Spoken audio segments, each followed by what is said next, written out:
I would wager that when most people romanticize the mall and physical retail, they think of the 1980s and 90s. Well, it's true, this was the golden age of the shopping mall. Traditional retail continued to thrive well into the 2000s. Things were good for a while, and then the bottom just fell out. That is what we're going to be talking about today in the Videocast, life before the retail apocalypse. We will see how during the decade, shopping experiences became more diversified, some of the ways stores clung to relevancy, and the role technology played in more or less reshaping the entire industry. As always, I'm your host Brian. Patreon.com/PixPortraits is how you can support us here.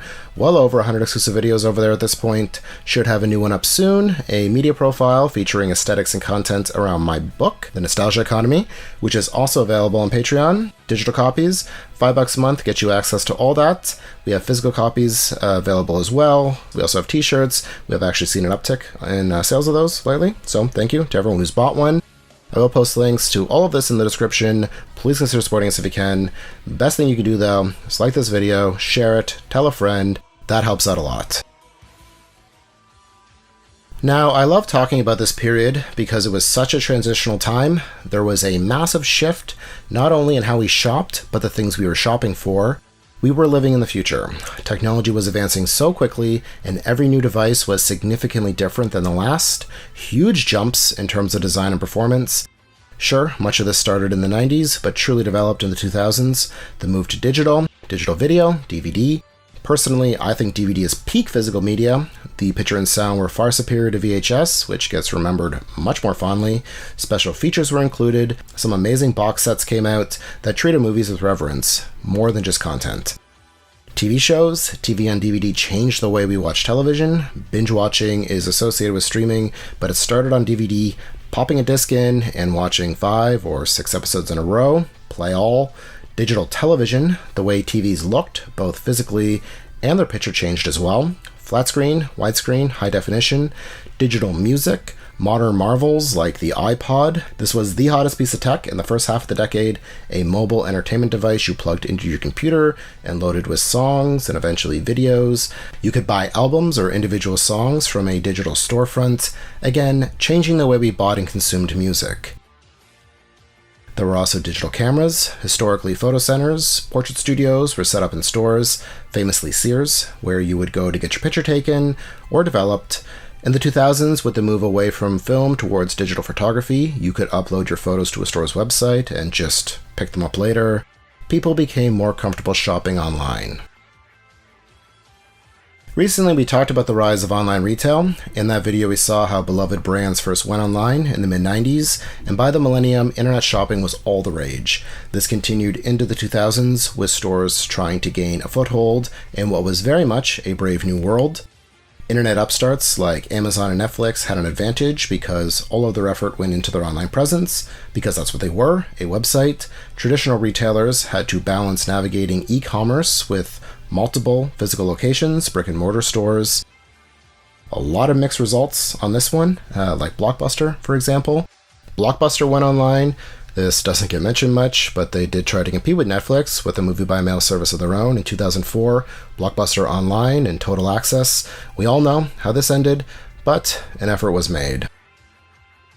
Outside of online shopping, stores tried to stay competitive or alive by diversifying what they sold.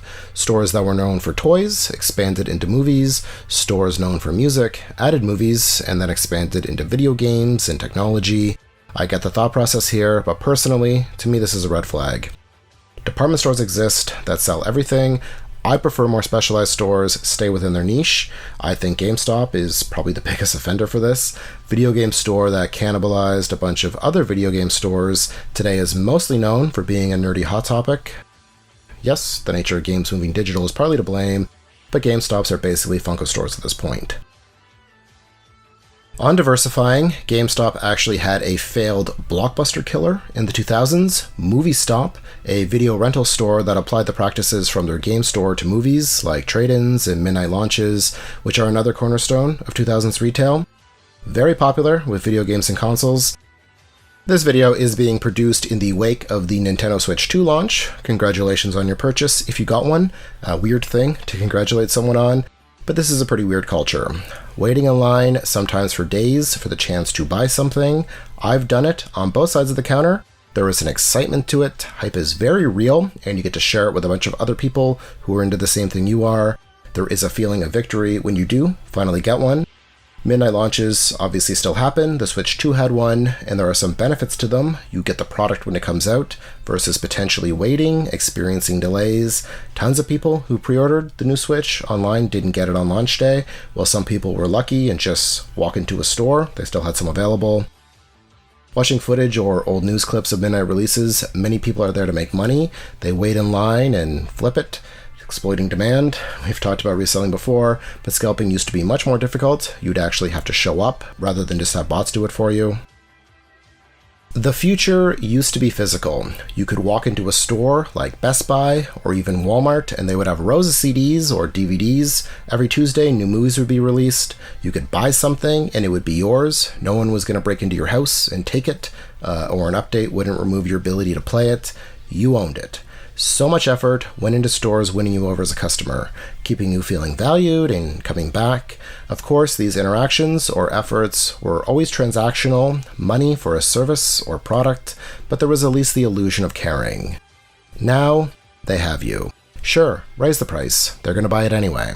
You don't like our business practices? Well, too bad. Where else are you going to shop? We're the only game in town. We are being taken for granted as customers, reduced to the money we're expected to spend. Endless growth and profits are impossible. It's why many beloved stores no longer exist, but still, corporations are extremely comfortable in this relationship. They can cut staff, make terrible working conditions even worse, in the process creating a more hostile shopping experience because we still show up and they continue to make more money. The period we've looked at today, the 2000s, was not perfect by any stretch of the imagination. Much of the groundwork for the world we live in now was laid during this time, but retail was better. It's gotten worse, and it's not because of online shopping or technology. It was greed.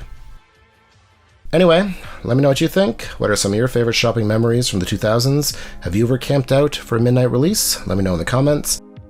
If you enjoyed this video, give us a thumbs up, subscribe, share, and again, if you have the means, please consider supporting us. As always, thank you so much for your interest in this channel, and thanks for watching. See you in the future.